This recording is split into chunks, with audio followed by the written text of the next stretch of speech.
Hi, I'm Graham Barnes. This is my Ultima Evolution LS7 completed in 2018.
To those of us who are not Ultima aficionados, looking from the outside, a GTR and an Evolution look very similar. Yeah. Can you talk us through the reasons why the Evolution was the one you chose over the GTR, which I presume was still available at the same time? Actually, no. I think the Evolution was the one that they were offering, both in this form and in the Can-Am. The open top version, and I think the clue's really in the name. It is an evolution of the GTR, so I don't think there's factory could correct me on this, but I don't think there's one thing that's that much better, but it's a whole host of changes to chassis strengthening, to suspension modifications that make it an easier build, a more rigid structure, a better driving experience, and at the end of the day, a better build experience. You built it yourself, and you basically built a garage around it. Is that right? Yeah. The whole idea was to have the garage built and the workshop built so I could build the Ultima in it. Didn't quite work out that way with builders, etc. So the Ultima was started off in another garage. Did I build all of it? Well, being honest, I built the majority of it, but all of the body, a lot of the body panels, the centre section, that kind of thing, I entrusted to the factory, just because I was conscious of panel gaps, making sure that the quality was there at the end. So I let the factory do those bits, but all the mechanicals, all the build up to that, all the riveting, etc., then I completed all that. Oh, that's sensible. You work to your strengths and yeah, and ultimately you want the best car you can get, and if the factory are practiced at doing all of the body work, you leave it to the factory. So you said it's got an Ls7 engine? Yeah, by American Speed. A lot of people that buy or get Ultimas have a company in America called American Speed that basically tune LS3s, LS7s, and basically I took the LS7 option, which is the, I think, 700 or 720 brake horsepower version. And that's mated to a Porsche gearbox, or? Yeah, I was a bit. I think a lot of people mate it to the G9650 gearbox, which is like a Carrera transaxle. But because of the power, I thought we'd better go for a bit more robust one. So this is out of a 2004-2005 Porsche GT3. So I think that's called the G96 transaxle. So just a bit more robust. And for those not familiar with the kit, the other running gear is pretty bespoke, or is it? I think it's pretty bespoke. I think back in the Ultima GTR days, you used to source a lot of the stuff separately. I believe with the advent of the Evolution, which was the car I specifically wanted, they basically made it so that it's one-stop shopping. So you get all of the kit that you need from Ultima. What was the build like? I mean, a lot of people they sort of like, oh, you know, they look at it and they sort of they're scared almost before they've jumped. I mean, this wasn't your first kit. I built a Cobra first, and then I built a Caterham. Should have been the other way around really, because the Caterham would have been a good lead-in. And then came on to the Ultima.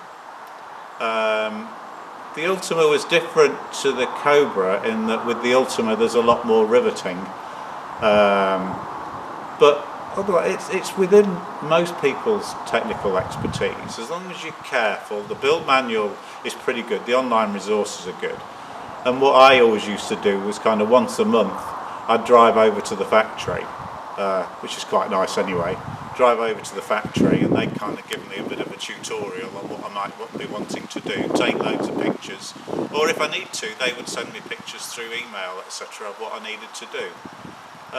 So there's nothing particularly frightening about it, as long as you're careful. That the company has a really good reputation for you know, assisting the builds. Yeah, Andy and his team are great. I think you can have trouble getting hold of them sometimes because obviously they're a bit swamped because they've got a good product at the end of the day. But they've always gone out of their way to sort of help me, so not a problem. So when was the kit bought and when was it completed? Oh crikey! I completed it in October 2018. That was when we went for IVA. And it was about 2 years before then, so I think I got it in July 2016. I decided on it at the Stoneleigh show in 2015, I think, but basically it was 2016 July-ish when it was delivered. So about 2 years in the build, but I probably had about 6 months off during that process where I got a bit fed up with it. I think everyone goes through that.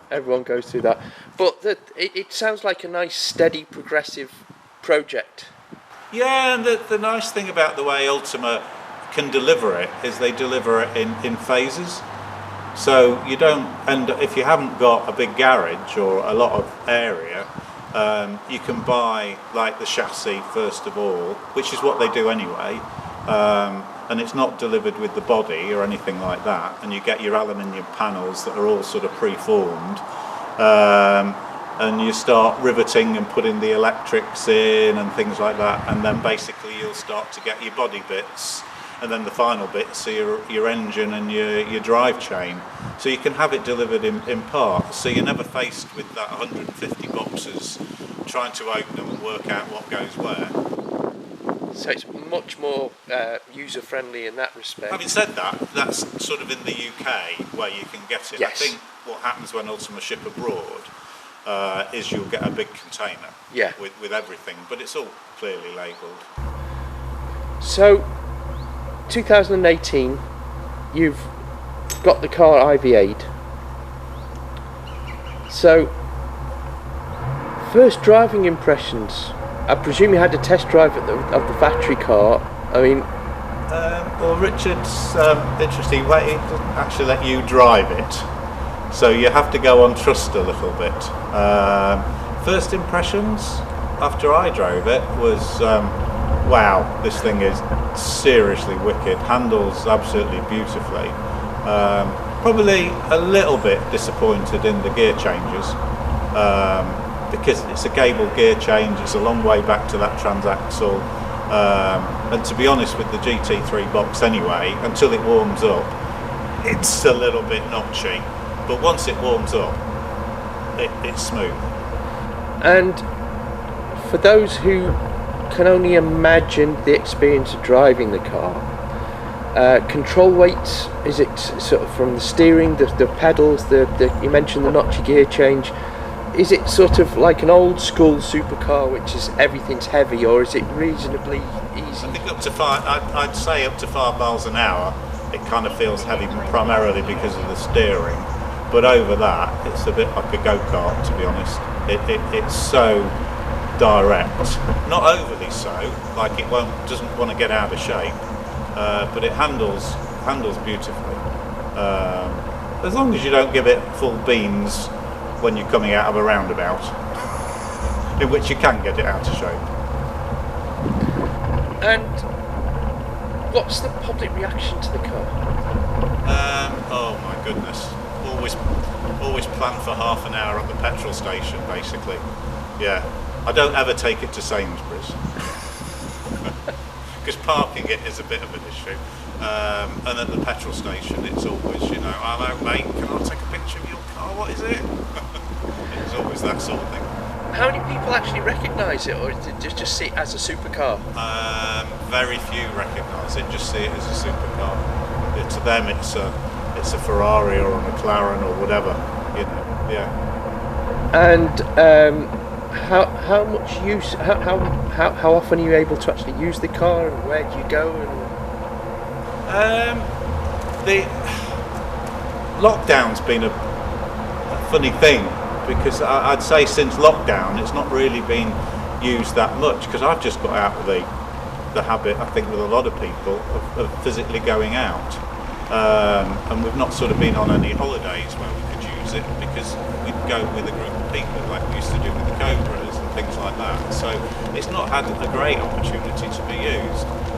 Plus, soon after it was built, I noticed that it had quite a bad oil leak coming from the engine, and that, together with the fact that I wasn't happy with like the inlet temperatures, meant that I recognised I was going to have to take the engine and gearbox out again. I wanted to redesign the exhaust system so I could get an air inlet that basically took in cooler air, and all that combined with lockdown meant the car went off the road until about March 2019, March 2020. Long story behind it, which would take more than 10 minutes on here. So effectively it's still a new car for you? Yes, yeah, very much so. It does, probably does 50-mile circuits around Rutland Water, but we've not been anywhere, and I said that's primarily because of lockdown. So the next question is a pretty good follow-up to that, is where do you plan to go with the car, or what do you have ideas to do with it? I'd love to go to France, I'd love to go to Le Mans.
Well, thank you ever so much for letting us look at the car. We'll wait for the rain to stop and then we'll get some footage of the car out on the road.